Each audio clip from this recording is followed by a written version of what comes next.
I just watched Toy Story 5 and wow, this movie is so much better than I expected. I'm not gonna lie, I was a little nervous going into this one.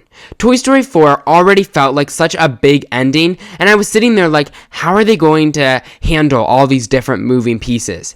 And after watching this, yeah, I get it now. So this is a spoiler-free review, so don't worry, there will be no spoilers in this review. This movie honestly proves that this franchise still has more stories to tell.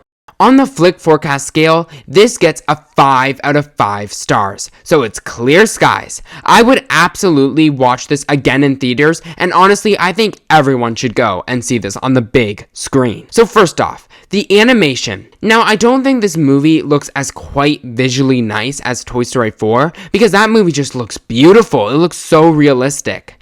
But Toy Story 5 is also beautiful. The lighting, the environments, the movements. I was a little worried by the first teaser trailer, but after actually seeing it on the big screen, I really liked it.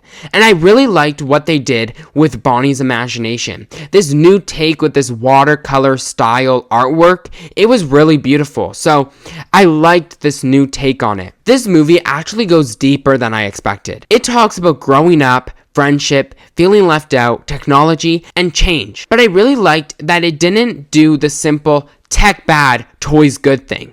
They balanced it in a way that it was more nuanced and beautiful and well thought out.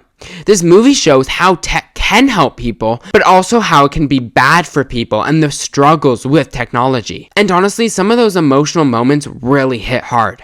I didn't cry like Toy Story 3 and Toy Story 4, so no tears, but there was definitely some moments that got me emotional and choked up for a little. What I really appreciated that the emotional weight felt different this time. Usually Toy Story emotion comes from the toys, but this time it felt a little bigger than that. It came from the kids.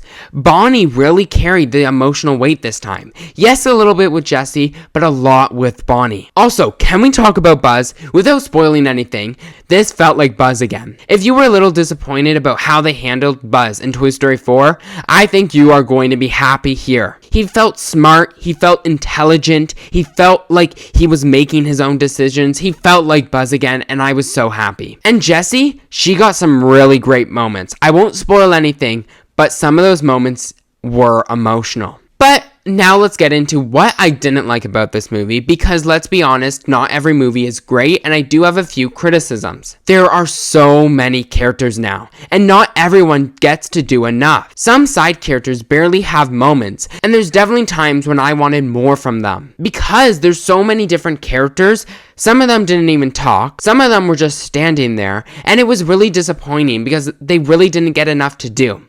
I liked how they did try to give some of the side characters like Rex, Dolly, Mr. and Mrs. Potato Head, and some of those characters something to do in some moments, but it definitely didn't feel like enough.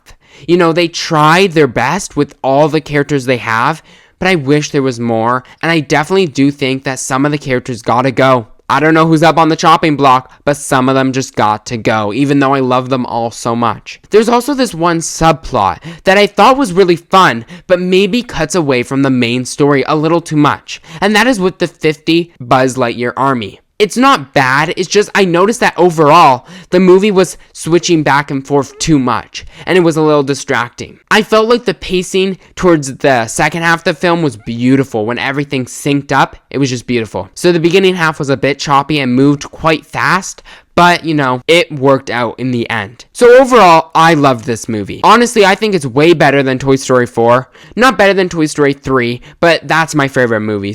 But it's absolutely worthy of existing. If anyone tries to say that Toy Story should have ended at 3, those people are wrong. Because we would have never got this movie, and this movie is just beautiful. I love how they tie in Jessie and Toy Story 2 and going back to her past and the emotions and Bonnie and all of that. I love, love, love this movie and everything it goes for. So I am so happy we got this. I'm definitely going to go and see this in theaters again. So go see Toy Story 5 and come back after, because I will be posting my full spoiler review next. Comment down below your thoughts on the movie if you've already seen it. And don't forget to like and subscribe for all the latest movie news.